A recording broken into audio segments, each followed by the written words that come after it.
Bonjour et bienvenue dans ce dernier épisode consacré au refuge. Dans cet épisode, on va parler des bacs annexes.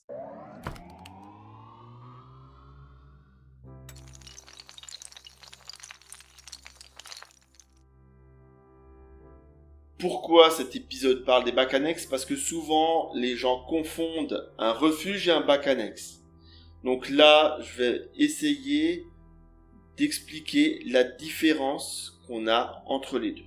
Un bac annexe, en fait, c'est un bac spécifique, comme par exemple pour abriter des hippocampes ou des skis, ou des animaux qui ne sont pas compatibles avec la population générale du bac, un prédateur ou autre. On peut aussi dans cette catégorie avoir ce qu'on va appeler les bacs pratiques. C'est les bacs, par exemple, à bouture, qui, pour ne pas dénaturer l'esthétique du bac principal, va venir abriter les boutures qui ont été faites des coraux suite à des maintenances ou à un besoin de coupe de nos coraux. On va aussi aborder les bacs à palétuvier. Là, ce sont des bacs qui sont vraiment destinés aux amoureux de la plante verte. Contrairement aux refuges dits classiques, ces bacs-là vont être visibles, voire même on va les mettre en avant. Pour simplifier, c'est presque un bac autre qui partage la même technique que le bac dit principal. On ne cherchera pas de performance d'épuration ou de performance chimique. On va uniquement chercher de l'esthétique.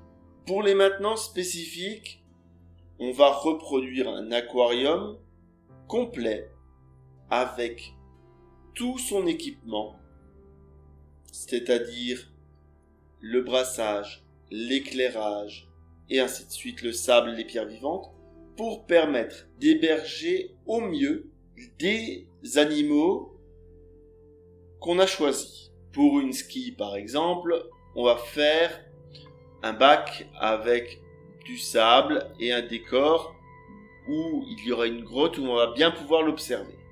Bien sûr, on aura un verre un peu renforcé pour éviter qu'il ne cède au coup de la ski. Pour les hippocampes, on va privilégier certaines algues afin qu'ils puissent venir s'y accrocher ou bien certaines gorgones. Les bacs à palétuvier, quant à eux, ils vont abriter ces arbres splendides de mangroves que sont les palétuviers et avec leurs racines qui peuvent abriter certains poissons. Et ensuite, on va avoir une verdure qui va être favorisée par un éclairage de type daylight ou lumière du soleil.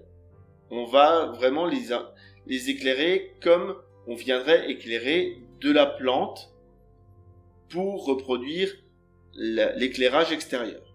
Ces palétuviers, bien sûr, ils vont grandir, ils vont utiliser des nitrates et des phosphates qui sont présents dans l'eau, ainsi que des oligo-éléments.